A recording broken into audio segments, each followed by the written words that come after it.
Hi everyone, how's everyone doing? I hope you're all well. Now, before we kick off with this webinar session, if anybody's got any sort of technical challenges in viewing or hearing this session at all, what I'd highly recommend is to go through the usual, kind of troubleshooting that we all tend to go through if technology doesn't work for us first time around. So feel free, if you are tuning in via your desktop or a laptop computer, feel free just to hit the refresh button on your web browser if things aren't working for you. Alternatively, if you are tuning in on a mobile device, such as your smartphone or a tablet, feel free to come out of the YouTube app and then click back on the link they received for this session, and then hopefully everything should load up for you correctly within the YouTube app. On your device. One thing to note with this webinar session is that live captioning is available. So if you did want to have that option throughout the course of this session, you can toggle that on simply by hovering over onto this YouTube video screen. And if you select the icon CC, which are inside of a small square box, that is the icon for live captioning. So you can toggle that on, switch it on, and then obviously click it again, and that will take it off as well. So feel free to kind of make the most of that feature as well. Also, be sure to grab yourself a pen and paper just so you can kind of jot down some notes as we go throughout the course of this session. So I hope everyone's all set. So welcome to this Google Digital Garage webinar session, all about how to get your business visible on Google. My name is Rikesh, and I'm going to be your presenter, taking you through the course of this session, which is going to last for approximately 60 minutes. So I'll kick off first with just a little bit about me. So I'm a trainer for Google's digital skills program, Google Digital Garage. As well as that, I'm also a digital marketer. So I work with businesses to help them to create and to grow an online presence in order to attract more customers and clients to their business offering respectively. Now, in terms of kind of increasing their online presence, a lot of that does involve increasing their visibility across Google. And that's going to form kind of what we are going to be discussing all about in this session. So this session that we're running today on Get Your Business Visible on Google is one of many webinars that we actually run as part of a wider Google Digital Garage webinar offering. So if you have a look at the Google Digital Garage website, you'll be able to see that there are other webinars on a variety of predominantly digital marketing related topics, but we also have some other fantastic courses and webinar sessions on there for you to undertake, such as the likes of understanding machine learning, productivity, or boost your productivity with AI, which are kind of some new training sessions that have rolled out. And you can also have a look at some of the online courses that you can complete in your own time at your own pace, so to supplement the learnings that you do hopefully kind of take away from these kind of live these live kind of virtual webinars that we do run as well. So that's kind of a little bit about me, a little bit about kind of Google Digital Garage. I'd also like to introduce to at this stage my colleague and fellow Google Digital Garage trainer, and that is Mohammed. Now, Mohammed is going to be our chat moderator today. So for those of you who are already tuning in, you might have already spotted Mohammed's name, because Mohammed has already eagerly been kind of typing away in the live chat, and has already kind of dropped in the into the live chat already the link to sign up for some of these webinars that I've just mentioned. For on behalf of kind of the Google Digital Garage that you can undertake yourself. So if you've got any comments, if you've got any questions, be sure to get involved in that live chat. Both myself and Mohammed would love to kind of hear from you throughout the course of this session. We've already got Salman, who's mentioned kind of just mentioned a comment into the live chat. So welcome to you. Really hope that you find this session useful. One thing to note is that if you want to get involved and engage with the live chat throughout the course of this session, you'll simply just need to sign into your YouTube account. And once you've done that, you can type away, you can ask questions throughout the course of this session, and myself and Mohammed will be able to kind of answer as many of your questions in the time that we have available in regards to what we are discussing today as well. And feel free to get involved. You'll also see questions on screen that are designed for you to get involved and answer as well. And again, we'd love to hear from you. We'd love to kind of get different perspectives as well, and different kind of experiences that we all tend to kind of have when it comes to kind of building out our business's presence on Google, for instance, as well. So feel free to get involved when you do get a moment. But without further ado, let's have a look at what we're covering in today's session, all about how to get your business visible on Google. So the way that we're going to be kind of structuring this webinar session is we're first of all going to be understanding how customers come to find our business online. What is that pathway? What is that journey? What's that journey like? And how can we use this understanding and knowledge of this customer or potential customer's journey to our advantage so that we can further refine this journey process to make things a little bit easier for that person to eventually kind of buy from us, whether it be kind of product or service related from our end as a business as well. What we're then going to be moving on to is we're going to be looking at where can we actually build out our presence on Google, and that will involve where can we be found, where can we build out our visibility on the likes of both Google search and on Google Maps as well. And then finally we'll kind of touch upon kind of showcasing your products across Google. So this is where we'll kind of briefly talk a little bit about Google Shopping just to round out this session in particular. Now, a question I want to kind of kick off, and this is a question to you that I want to pose to you, is how do you currently reach customers online, or how do you currently reach potential customers online? You can change that word to consumer, you can change that word to client, however you refer to kind of that end person that you were looking to kind of sell to. How do you kind of reach them online? What is your kind of your avenues currently? So let me and Mohammed know in the live chat, what do you use? Do you use kind of emails like newsletters? Is that kind of a way that you currently use to reach your customers online? Do you have a website yet? If you do, that's kind of that's an avenue and a gateway to reach customers online. So Teresa's mentioned in the live chat, I just hope they'll respond to my advert. Yes, advertising as well. That's a way of kind of reaching customers online as well. You've also got kind of other avenues as well. And feel free to kind of share some of yours in the live chat as we kind of go along, as you're kind of thinking, oh, I kind of use this, or this is kind of a way I kind of look to reach out to my customers as well. Teresa's also mentioned website. Yeah.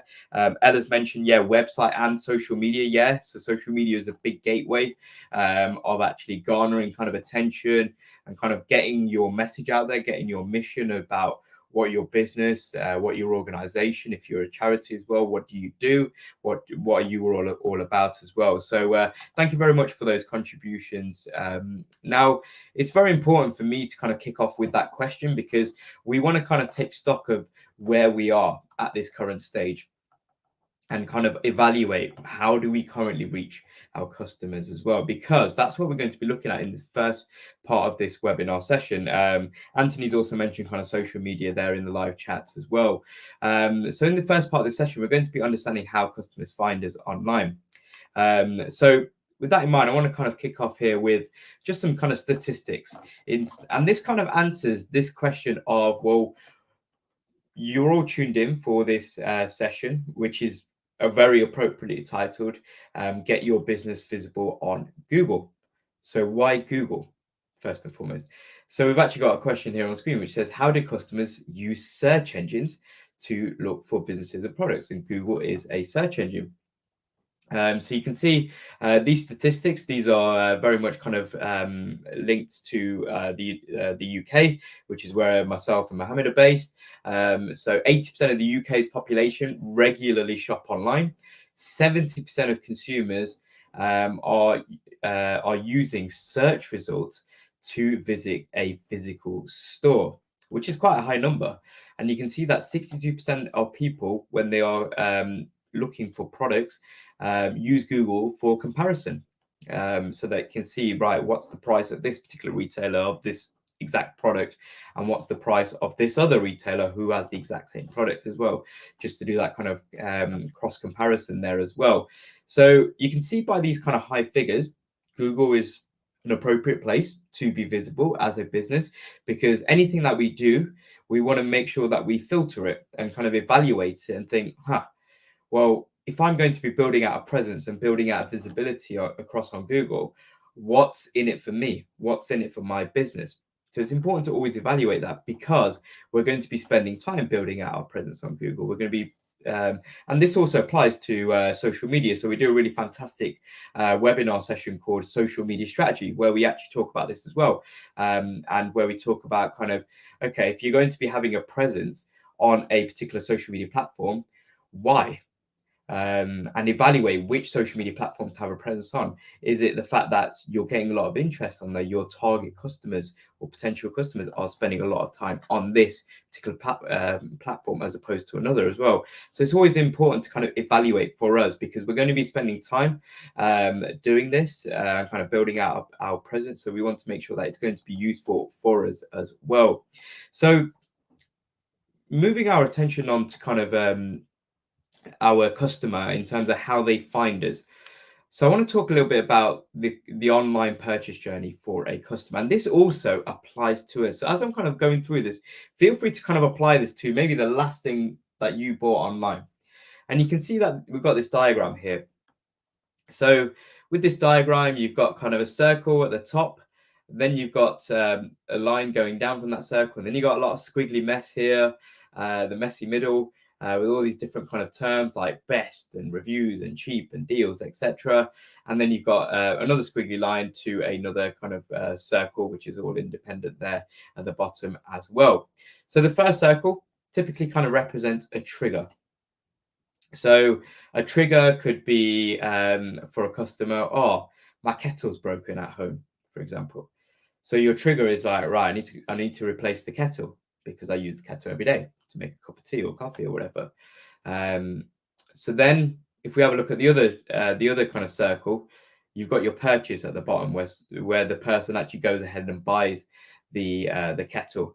But then before that person gets there, you can see before it gets to that second circle, you've got this kind of messy middle, as we like to kind of coin it here, which is where we kind of look at different types of kettles. So we might type in things such as best kettle or best kettle 2023, or we'll check maybe the reviews of certain kettles, or cheap kettles. So we might be looking within kind of a specific type of budget as well, or kind of the difference between a kettle that does this and a kettle that boils it to a certain temperature, for example, as well.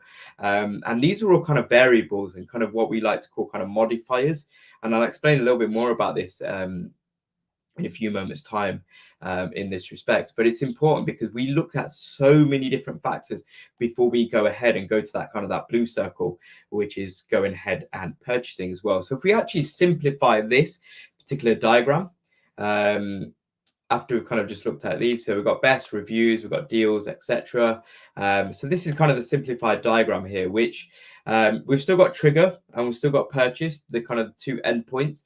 But in between, we've got this kind of exploration and evaluation phase. And this, as you can kind of see with kind of the infinity kind of line there and kind of diagram, that's where we as consumers, and this is where our customers can be in this kind of infinity loop for a considerable period of time, because they're exploring, they're evaluating. So they in the exploration phase, they might be thinking, oh, let's have a look at all of these kettles that exist that are on the market that we can buy.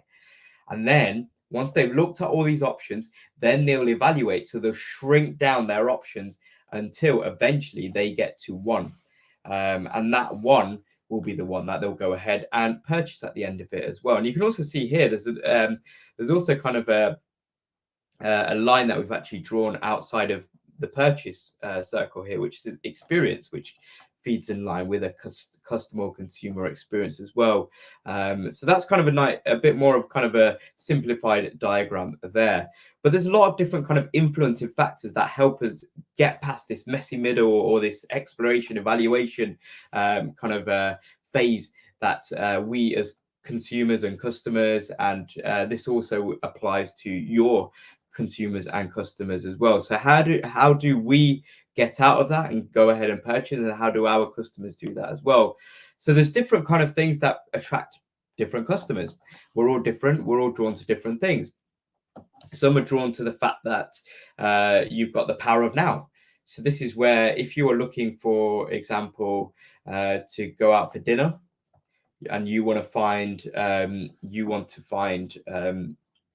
a pizza restaurant. We're going to be talking about pizza in just a moment or so as well. But let's say that you're going out for a pizza, you want to make sure that if you're going to be going out now to a restaurant for pizza, that they are open now. Or that you are going to a supermarket in the evening, you want to make sure that they are open. That is an influencing factor for you in that particular respect as well. Think about also kind of social proof as well. So this is kind of considering the likes of kind of reviews. So I guess in kind of the pre-internet days or the pre-review days, if somebody wanted to buy a particular product or engage a business with a particular service, mostly their kind of proof or their social proof would typically come through word of mouth. So I might go see a friend and they'll be like, yes, Rikesh, you should definitely kind of check this out. I definitely recommend that you buy this product. It's going to be an absolute time saver for you on a daily basis. And that's basically like a review, but it's verbal in person. But now we can get that through looking at reviews. It's probably the reason why many of us, and myself included as well, when we kind of buy things off kind of retailers like Amazon, we'll kind of have a look at reviews, see what other people have wrote, what are their experiences. Because if other people have had favorable experiences with a particular product, for instance, then that is kind of that can be an influencing factor for us to get out of the messy middle and go ahead and purchase ourselves as well. Another factor is scarcity bias as well. So this is where there can be maybe only kind of a finite number of products that you are selling. You're only selling 10 products. That's all that you have left, or you're selling out very soon, or you've got the last day of your sale. So, it's coming up to Halloween very soon. So it could be right. We've got Halloween sales, which end on Tuesday. Be sure to grab your deal, your discount very quickly. And that's an influencing factor to get someone out of that messy middle quick as well. You've also got authority bias as well. So this is where a customer can be swayed by kind of an expert or kind of a trusted source. So I know, for example, in the UK, there is a consumer kind of expert organization called Which, and they kind of have a look at kind of consumer electronics, for example, and actually determine what's the best kind of washing machine of 2023 as well. And that might be something that can persuade somebody to think, oh, maybe I should look at that particular model, or maybe I should look at that particular brand and actually make a decision whether I'm going to buy their washing machine as well. So that is another potential influencing factor. Remember, the ones that you can see here on screen are not all of them. You could probably think of others that might sway you in general as well. You've also got the likes of Power of Free here on screen, which is that, there might be kind of, if you buy something, you might get something free. I've seen this used quite a lot and used quite often. If you go and buy kind of a fragrance, so you go to a fragrance shop and you buy a perfume or aftershave, and they'll say, oh, if you buy this particular perfume, we've got a free gift that you get with that, whether it be something like a weekend bag or some sort of wash bag that you get with it, which is branded up in the same with the same brand as the perfume that you're purchasing, for instance, as well. So there's different ways to kind of get people out of this kind of messy middle part.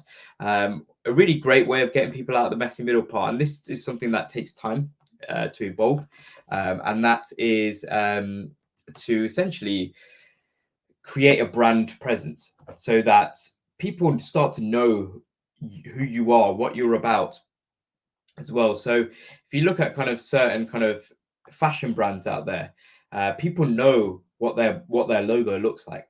People know, right, this is what this brand is, this is what they do, this is what they sell. And just through that kind of recognition, someone might think, oh yeah, they've been around for a long time, they're very trusted, very reputable, and that can be somewhat, could be the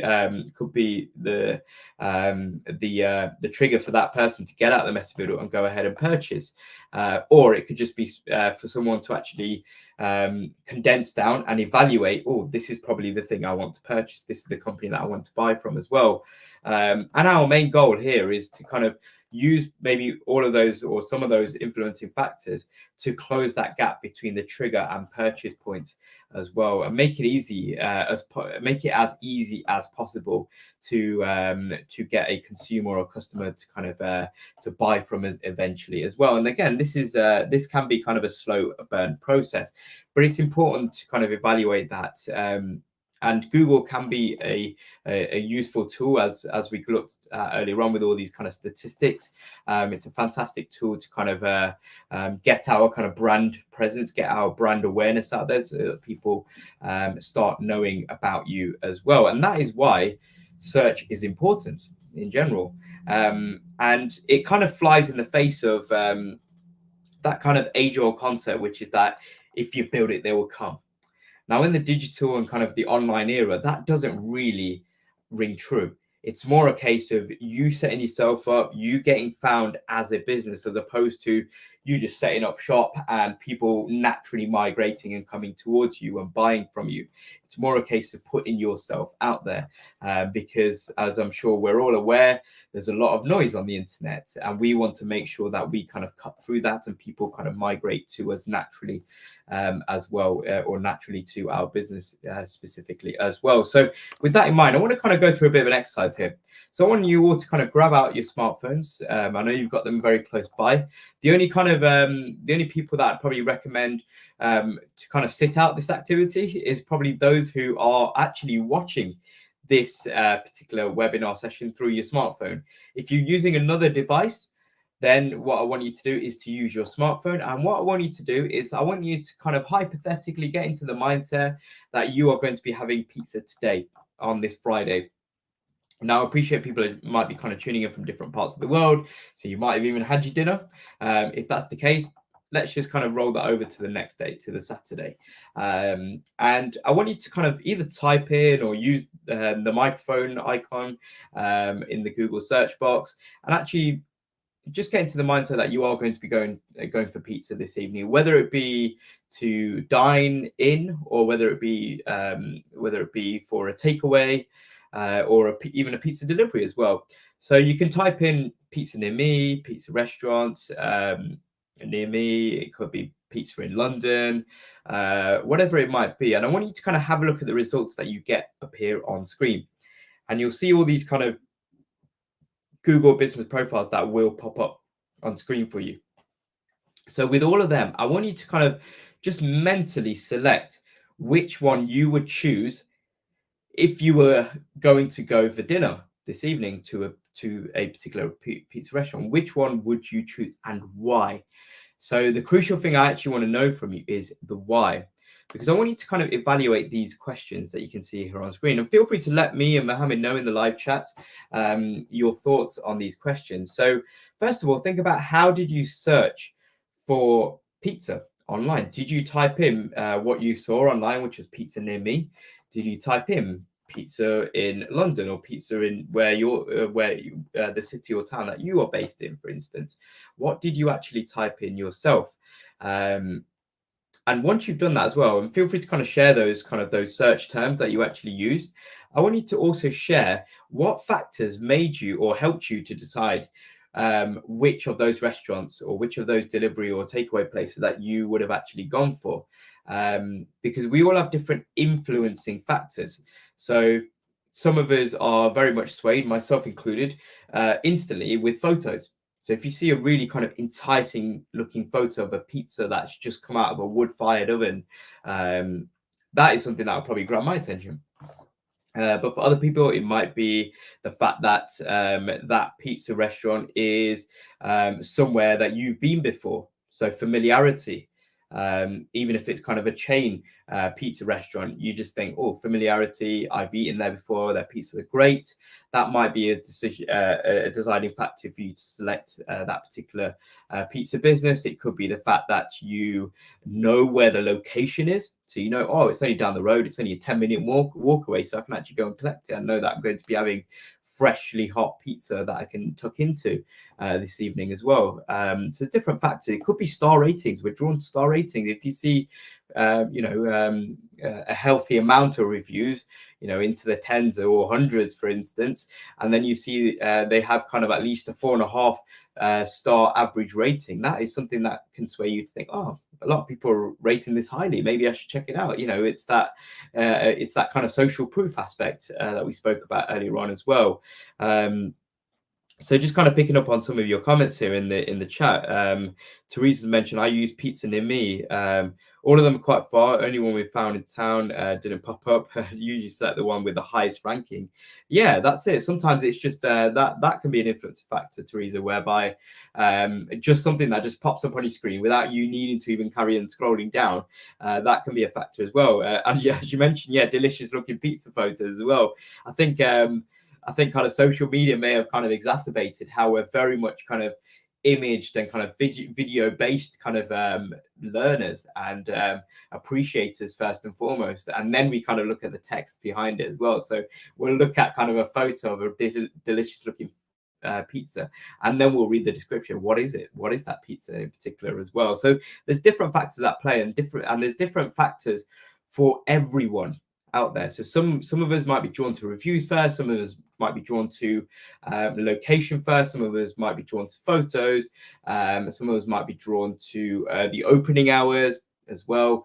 So there's all these kind of different factors at play as well, and that's something to keep in mind when it comes to thinking about your own customers or potential customers out there as well.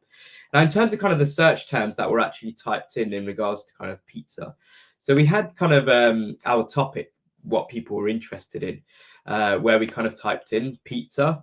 You've got some other examples here on screen, like sustainability, dresses, restaurants, and cars. But what we also do is that we also kind of add in modifiers.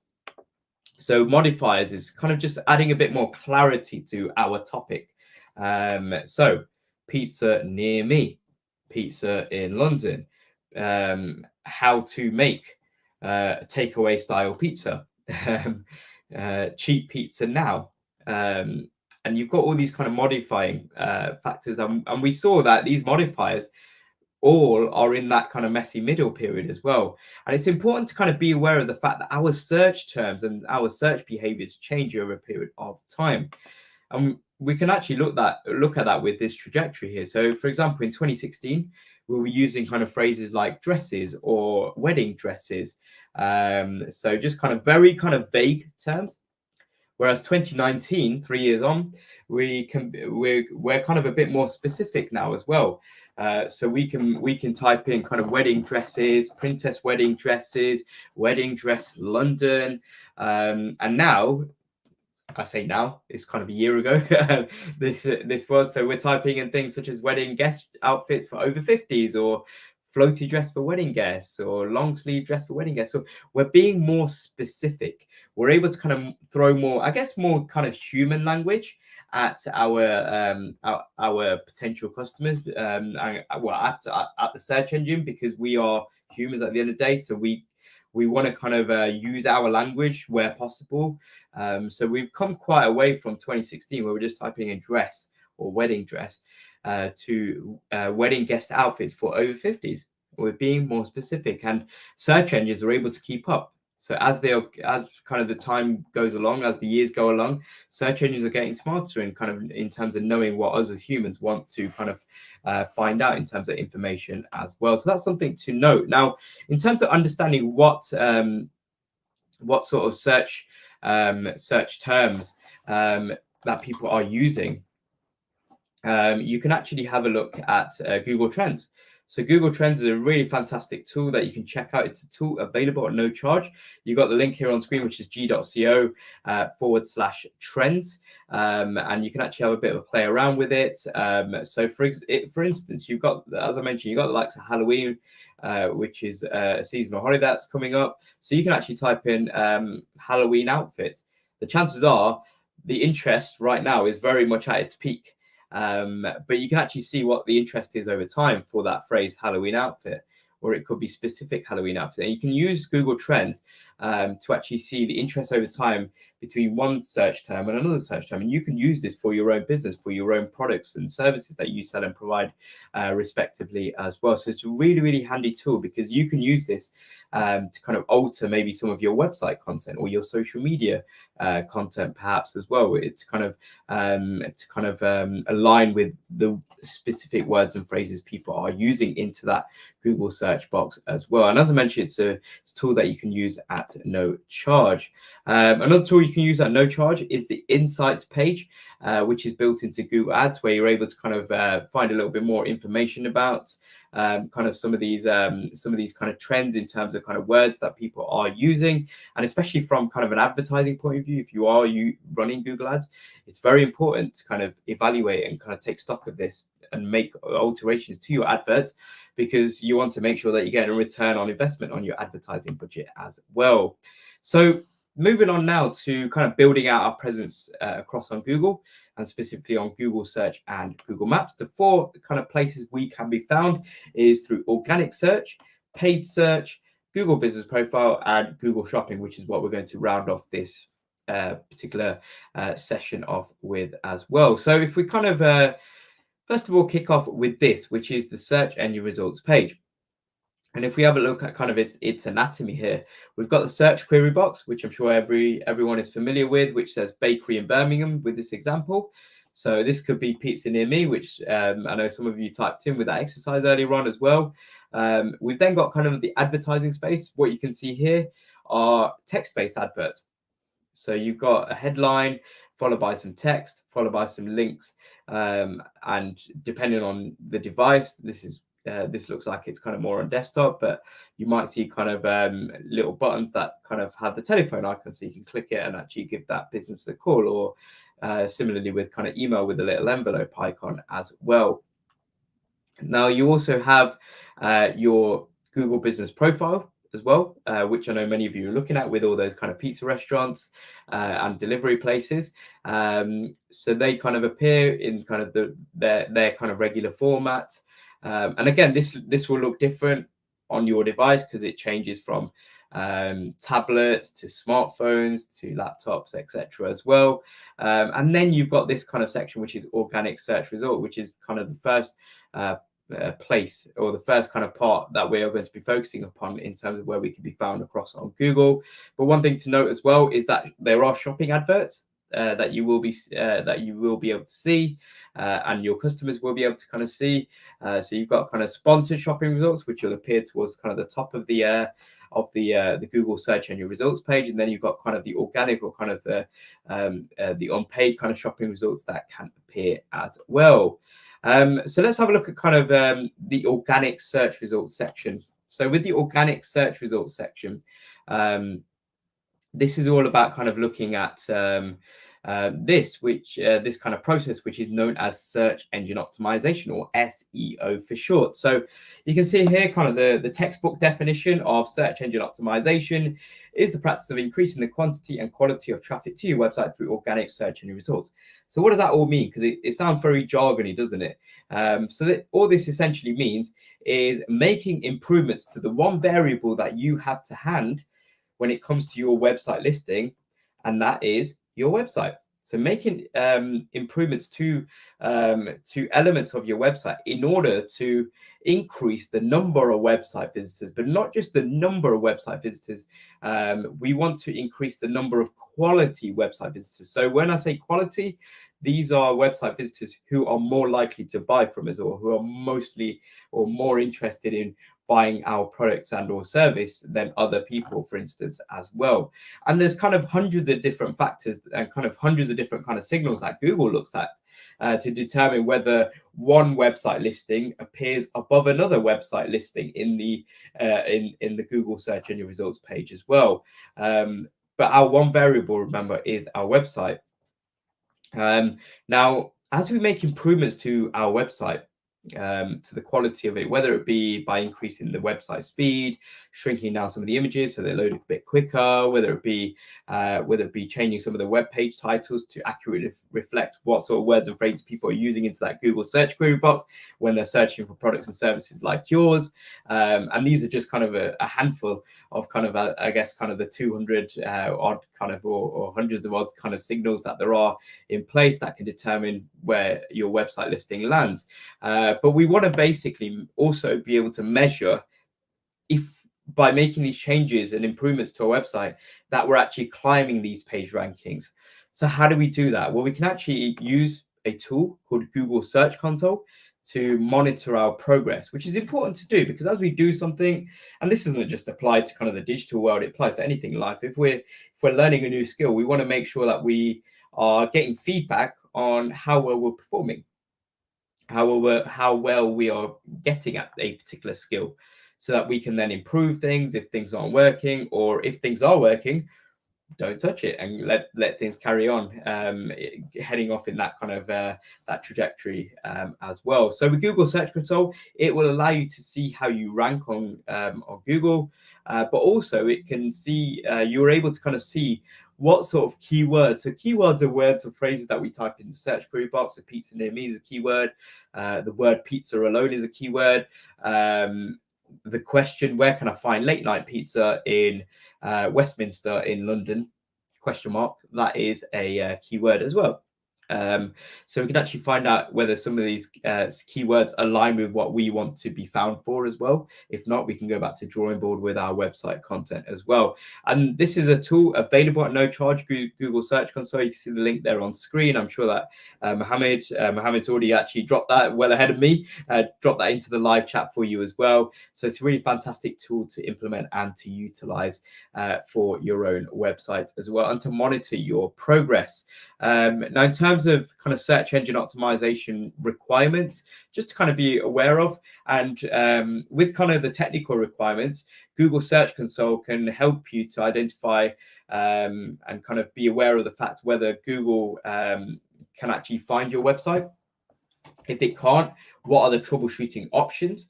You can use Google Search Console in that respect as well. Is your page working? It's important to kind of evaluate that, and that kind of comes from looking at your website builder or however you kind of set up and created your website. And also, can Google read and interpret and understand your content? And Google Search Console is a useful tool in that respect as well. And you can actually have a look at some of the other kind of technical requirements on kind of the Google on the Google's search central kind of pages, which I'm sure that Mohammed will be able to kind of provide a link to. And same applies here with kind of the spam policy. You can kind of have a look at this in more detail to kind of avoid these kind of things, such as avoiding kind of plagiarism, kind of copying, or kind of, and avoiding things like cyber threats, avoiding keyword stuffing as well. So you want to avoid kind of after every other word using the name of your product, because again, if you think about Google kind of coming over as a robot and trying to make sense of your web pages, trying to make sense of your descriptions, if your descriptions don't make sense or your headings don't make sense because you've just used your product name, then a few words, then your product name, then a few words, then a product name, then it's not really a coherent sentence. So we want to kind of avoid things like kind of keyword stuffing, and you can kind of find out a little bit more about kind of some of the other spam policies as well, using the link that Mohammed will drop into the chat for you as well. Now, in terms of some best practices, you can see kind of 7 here on screen.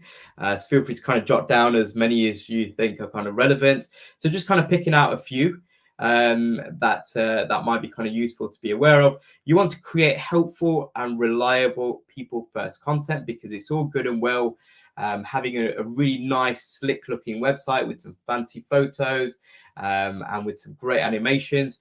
But it's all about the content, because if somebody clicks onto your website, but it's not anything that really interests them, then they're going to be clicking away very quickly. So we want to make sure that we kind of focus upon the content as well. We also want to kind of make sure that we're telling people about our website. And this actually involves us using other digital marketing channels as well. So the likes of kind of social media or email marketing, for instance, that can come into play as well.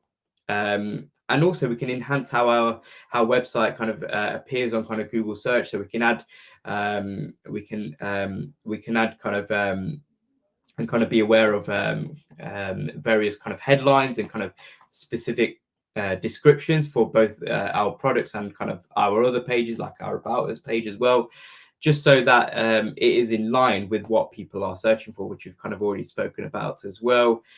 So they're just kind of a handful of kind of best practices. I'm sure you'll be able to kind of find out more information. And it's always important just kind of keep your finger on the pulse in terms of what is or what can be kind of potential influencing factors with regards to making improvements to your website. And it can never be a bad thing to improve the quality of your website, because at the end of the day, if a lot of these aren't really helping with your visibility on search engines, then you've not really lost anything, because you're still making improvements, which is having a positive benefit for your customers or potential customers when they are visiting you as well. Now, another kind of tool to be aware of and to utilize is PageSpeed Insights. You can see the link here on screen. I'm sure that Mohammed will kindly drop this in the chat for you as well. So PageSpeed Insights, this is a really fantastic tool where you can actually do this now if you wish to as well. Feel free to kind of pop in your business's address into PageSpeed Insights, hit the enter key, have a look at the results and the report that kind of gets formulated from there as well. And if you do have kind of a couple of action steps that you get in your report, feel free to kind of share them in the chat. What is it kind of thrown up for you as well? And if you don't want to do this now, you can kind of do this after this session or at another time, or when you've got your website management team or your website developer there as well. You can do this as well, because it's important to note how quickly not only does your web page load, but even things like kind of how quickly do your images load as well, because we live in a world where our attention spans are short. So it's been estimated that the average human attention span is just about 8 seconds, which is not a long period of time. And I'm sure you have this behavior, because I definitely do, whereby if I'm kind of visiting a particular business's website and it's taking too long to load, I'll just go back and click somewhere else. I just don't have the patience, I think, these days as well. So it's important to just be aware of how snappy and how responsive our website is as well, and also making sure that our website is mobile friendly as well, because we live in a mobile first world as well. That is our primary device that we have on us pretty much all the time. So we want to make sure that our website is mobile friendly as well. So that's kind of just a few factors to be aware of there as well. So that's kind of one element in terms of us having visibility on Google, which is through our organic search. So our website listing that can be found at no charge. And it's important to kind of always keep on top of this as time goes along. Now, another place we can be found is through advertising on Google. So this is a process known as you can see here on screen, search engine marketing, or SEM for short. So I think in the marketing world, everyone seems to love a good acronym. So you got SEM, search engine marketing, you got SEO, search engine optimization there as well. You've got SMM, which is social media marketing. So everybody loves a good acronym. But I just like to kind of deconstruct this. So even with things like search engine marketing, feel free just to call it running adverts on search engines or search advertising, because this is what you're doing, where you're basically placing adverts that will appear on search engines in order for you to kind of pay your way to the top and kind of pay your way into visibility directly as well. And this again is just something to consider. You might not necessarily have budget to run any adverts at this stage, but it's always important just to kind of be aware of the options that are available at any given point in time for your business as well. So text-based adverts you can see appear a little bit like this. So we've got the search term of Cupcake Bournemouth, and we've got Candy's Cupcakes and Cutter and Squidge here that have popped up, and these are paid for adverts that have appeared within the advertising space as well. And what you will also note is some shopping based adverts here that have kind of popped up on screen as well. And then if you did want to actually set up adverts on Google, you can do so by creating a campaign on the Google Ads platform. And then before you actually go ahead and place an advert or anything like that, you can do your homework. You can have a look at the insights page You can find out what sort of keywords people are using, because those keywords you can place a bid on. So it works basically like an auction. So you bid on a keyword that you want and your advert to pop up for. So if somebody types that in, then your advert will appear, and then you can typically most of the time kind of just pay when somebody clicks on that advert, for instance, as well. And now you also have the option nowadays as well of implementing something which is a bit more kind of newer, which are performance max advertising campaigns as well, which is where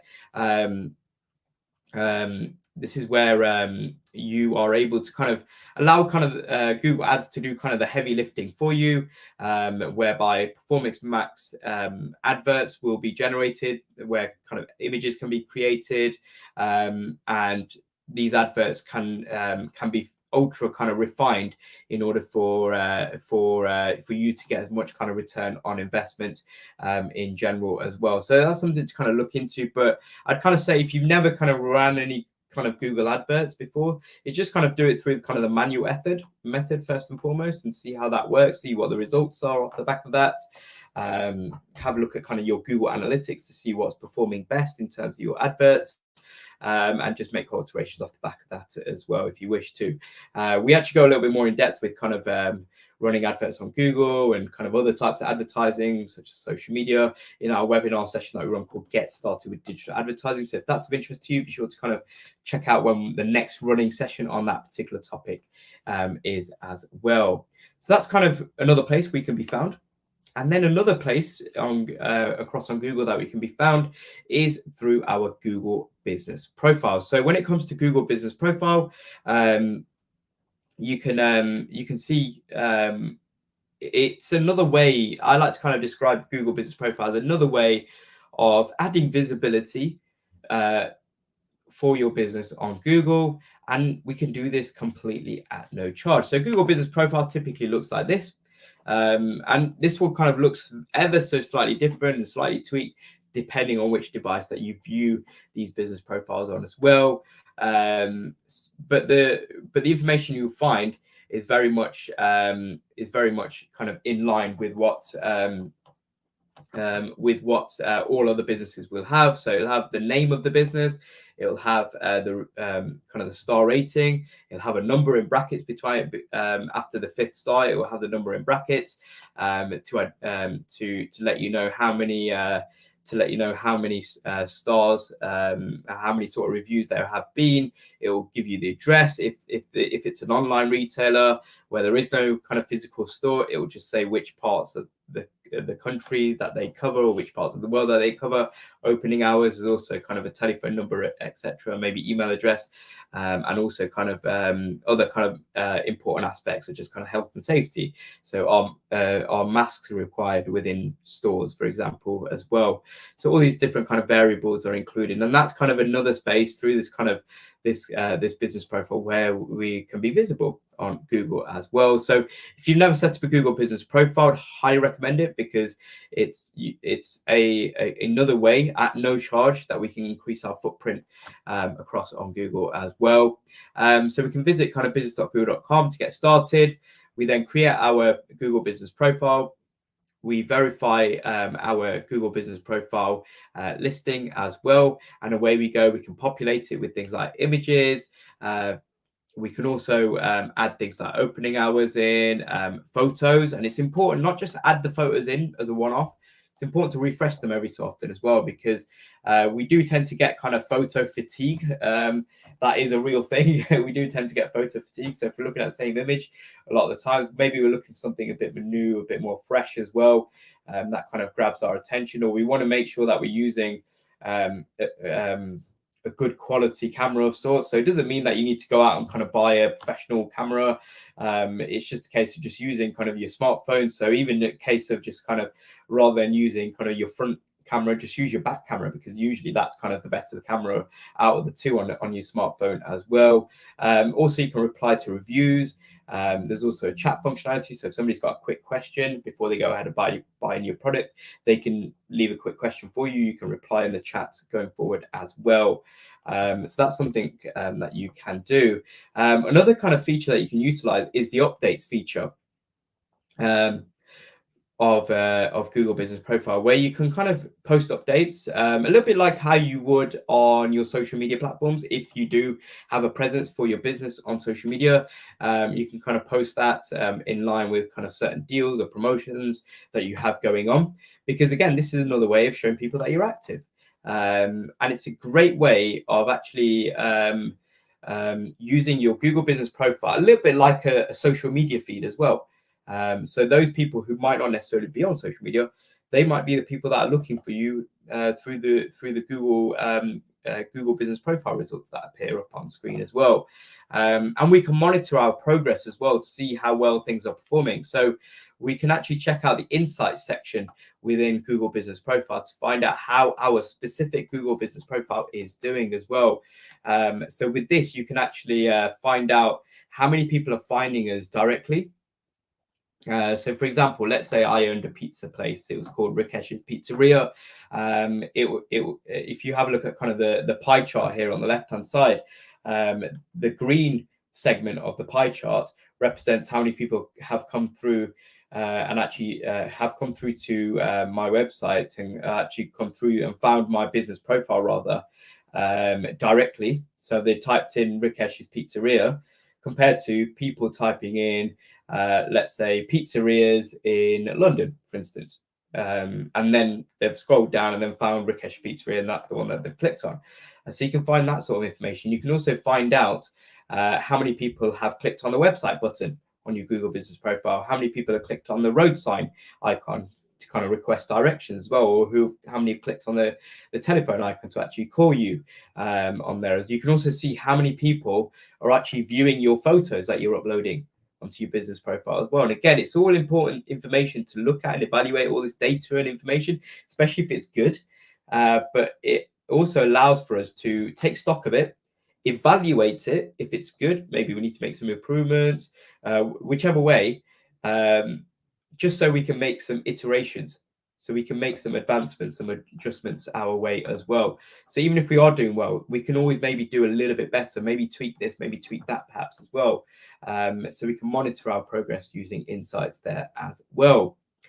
So just to kind of round off this session, let's kind of have a look at the fourth and final place in which we can kind of build out our presence on Google, and that is through Google Shopping. So you can see here, Google Shopping displays your products to shoppers online as they compare and shop for products. And as we saw, a large chunk of us actually use, a large percentage of us actually use Google to compare the prices between different retailers in general. And that is where Google Shopping comes into its own here as well. So with Google Shopping, the platform that kind of hosts Google Shopping essentially is called Google Merchant Center.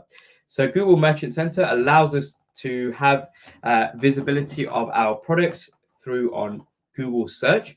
And I'm sure many of us have seen this before. And some of us might have even seen this when we were looking for pizzas earlier on as well. And you kind of see these different kind of variables. So you'll see kind of things such as kind of star ratings for a pair of trainers. But this will appear on Google search, but we can also appear on Google Maps, which is super handy. So a little bit like kind of Google Business Profile. So when we set up a Google Business Profile for the very first time, that business profile is findable, searchable, both on Google search, but also on Google Maps as well, simultaneously. Because I don't know about you, but I tend to use, if I'm looking for a business these days, and I'm, let's say, using my smartphone, sometimes I don't necessarily want to be going on to the Google app or going on to google.co.uk or google.com and then search for the business. I just want to kind of skip that step sometimes. So sometimes I'll just go onto Google Maps. I'll just open up the Maps app and then type in that business. I'm sure that the business profile for them will appear as well. And similarly with kind of the shopping aspect as well, you can see that these shopping listings can appear as well for various products. And then you've also got YouTube, which is where these listings can appear across as well. So it's a really kind of great way, once you've kind of got Google Merchant Center set up with your products, this is a great way of actually making sure that they are kind of as front and center as can be online in general as well. So in terms of how Google Merchant Center works, Once you set yourself up with an account, you go ahead and you add your products. Now, some platforms, some e-commerce platforms specifically allow you to actually automate this process to some degree, where your products can actually get pulled in directly from the platform, the e-commerce platform provider that you are using. So you can kind of check out how you can do this for platforms like BigCommerce or Shopify, whereby how you can actually even type this in on a YouTube tutorial, how to automatically pull through all of my products from my Shopify website to Google Merchant Center. And there'll be typically kind of a certain migration process that occurs. Once your products have kind of pulled through, your products will appear on the shopping tab of the Google search engine results page. And then your customers can go ahead and actually click on your specific products to go ahead and purchase. And when they click on your product, that will take that individual to your product page, and then they can go ahead and kind of select their size, for example, and go ahead and check out straight away as well. So it's a nice kind of seamless kind of process there as well. And again, we are kind of there as well with our shopping listing. When somebody is comparing us to another retailer, hopefully we're kind of the one that they actually end up choosing as well. And this doesn't necessarily just go on price. This can also go on authority as well. So people might have heard of you and actually think, oh, let me buy from them because I've heard of them before. Whereas this company I've not really heard of, even though they're a little bit cheaper, but let me go with the one I kind of know and have some sort of familiarity with as well. So that's kind of in brief detail how kind of Google Merchant Center works in kind of a 1, 2, 3 step process. Now with Google Merchant Center Next, you can actually automate a lot of kind of process in terms of actually putting through your various products. And you can see here with this screenshot, there's kind of a total of 500 products, but then it's all kind of itemized in a lovely little column here. So you got is it visible? What's the image look like in brief detail? What's the title of that product as well? What's the price? What's the availability as well? And then it's got things like kind of click potential as well. And one thing to note with Google Merchant Center Next is there's a really important tab to actually use, and it's one with kind of a squiggly line with a little up arrow at the end of it, and that is the performance tab that you can click onto. And this performance tab is really important to dip into on a regular basis, because it's very important to notice how well you are performing. And that's why I always advocate for the likes of kind of Google Search Console and even tools that are built in social media platforms like YouTube Analytics or like Instagram Insights, to dip into them, look at all the information that's being thrown to you as well, and evaluate that and make adjustments off the back of that as well. So be sure to kind of check into that. And similarly with the likes of the performance tab of Google Merchant Center Next as well, you can see what's working, make adjustments, alterations off the back of that as well. I think it's very, very important in that respect as well. And another thing to kind of consider when it comes to kind of, we've kind of spoken about kind of the 4 places where we can build out our visibility across on Google, which is organic search. We've looked at advertising, running Google Ads. We've looked at Google Business Profile, and then we've also looked at shopping, Google Shopping specifically as well. Now, kind of the 5th extension to that is probably something to consider, but then again, it's also a form of advertising. This is where you're able to become a trusted local professional, where you can get that kind of that tick icon, and then followed by Google Guaranteed as well. Now, you don't necessarily need a website in order to actually run these. So you can just have kind of a trigger point which just says call at the end of it if somebody decides to call you. So you can sign up as a service provider, set your budget, how much you're willing to spend in terms of these adverts, and then you can go ahead and actually start running these trusted local professional adverts if you wish to do so as well. And feel free to kind of check this out as well. I find this is quite common with a lot of kind of trades type of businesses like plumbers, electricians within certain kind of local areas.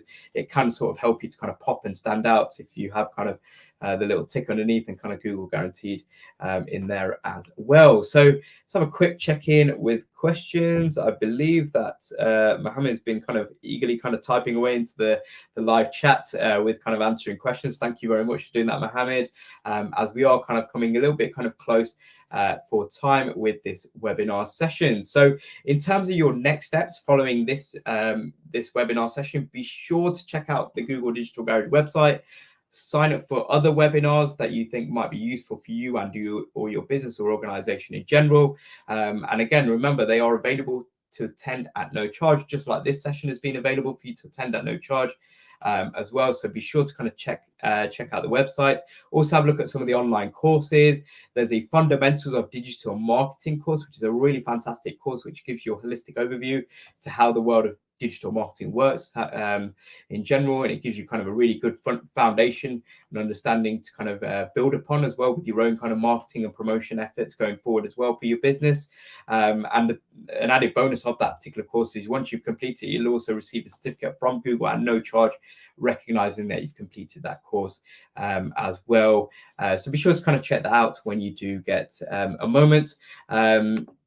So I really hope that you found this session useful. If you did, myself and Mohammed would appreciate a little bit of feedback. We've got feedback form here, link here on screen, both in link form and in QR code form. So feel free to choose whichever you like as well. And I really hope that you kind of have taken something away from this webinar session and you found it of great use and value. So apart from that, I want to say a massive thank you to Mohammed first and foremost. So thank you very much for eagerly kind of typing away and providing useful links into the chat and answering the questions that have been coming in. And my final thank you is to you all for tuning in to this Google Digital Garage website. I've got websites on my mind, so this webinar session. So thank you very much for tuning into this Google Digital Garage webinar session, and I look forward to seeing you all again soon. Thank you. Goodbye.